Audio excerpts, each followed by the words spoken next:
गोविंद शिल्प घेऊन येत आहे 80 ट्विन बंगलोचा भव्य दिव्य पंढरपुरातील एकमेव प्रकल्प। आमच्या प्रकल्पाची वैशिष्ट्ये मनाला शांती देणारं महादेवाचं मंदिर, मुख्य रस्ता सुमारे 30 फुटांचा, अंतर्गत रस्ता सुमारे 20 फुटांचा, ग्रामपंचायत योजनेचा प्रत्येक बंगलोजला स्वतंत्र नळ, सांडपाण्याची सुरक्षित विल्हेवाट, सर्व टाइल्स ग्लॉसी आणि नामांकित कंपनीच्या, सर्व स्टेअर, खिडक्या, चौकटी सुपर ग्लास ग्रेनाइट, दोन्ही अटॅच बाथरूम पूर्णपणे टाइल्स, पंतप्रधान हर घर नल योजना पूर्णत्वाकडे, bathroom, basin, kitchen, CP fittings हे जगवार कंपनीचे, स्टील वर्क पूर्णपणे जिंदाल कंपनीचे, 1000 लिटर पाण्याची टाकी, 150 लिटर सोलर वॉटर हीटर सोबत वॉटर प्युरिफायर, प्रत्येक बंगलोजला स्वतंत्र पार्किंग, दर्शनीय भाग पूर्णपणे डॅटो टाइल्स, टाटा प्रवेश कंपनीचे आकर्षक भक्कम दरवाजा, फुटी उंचीचे सुरक्षित कंपाऊंड। मग विचार काय करताय? गोविंद शिल्प, पत्ता गट नंबर 95, हॉटेल अंगण शेजारी, साखळी रोड, पंढरपूर।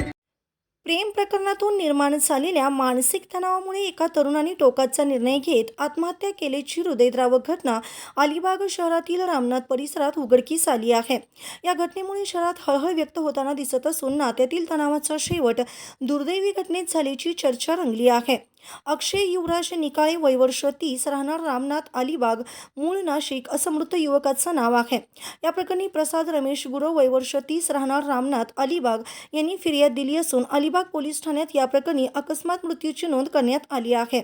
पोलिसांकडून मिळालेल्या माहितीनुसार अक्षय निकाळे याचे अलिबागमधील एका व्यापाऱ्याच्या मुलीसोबत मागील जवळपास 10 वर्षांहून अधिक काळ प्रेम संबंध होते। दोघे एकत्र आयुष्य घालवण्याच्या तयारीत असल्याचं सांगितलं जात आहे। मात्र काही दिवसापूर्वी प्रियसीने लग्नाला नकार दिल्यामुळे अक्षय निराशात गेला होता। या धक्क्यातून सावरता न आल्यामुळे त्याने टोकाचा निर्णय घेतल्याचं समोर येत आहे। नाशिक येथील कार्यक्रम आटपून परतल्यानंतर अक्षयने रात्री राहत्या घरी दोरीच्या सहाय्याने गळफास घेतला। घटनेची माहिती मिळाल्यानंतर पोलिसांनी तात्काळ घटनास्थळी धाव घेत मृतदेह ताब्यात घेतला आणि शवविच्छेदनासाठी अलिबाग जिल्हा रुग्णालयात पाठवला। दरम्यान मृतदेहाजवळ प्रियसीचा फोटो आढळल्याची चर्चा परिसरात सुरू असून या घटनेने नागरिकांमध्ये खळबळ उडाली आहे। अलिबाग शहरात या प्रकरणाची जोरदार चर्चा सुरू असून प्रेमभंगाचा आघात सहन न झाल्याने युवकाने जीवन संपवल्याची भावना व्यक्त होत आहे।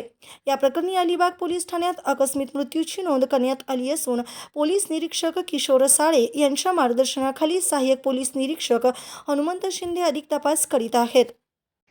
ताज्या घडामोडी पाहण्यासाठी आमच्या YouTube चॅनलवरील PVR म्हणजेच पंढरी वार्ता या न्यूजला सबस्क्राइब करा आणि शेजारील बेल आयकॉनवर क्लिक करा।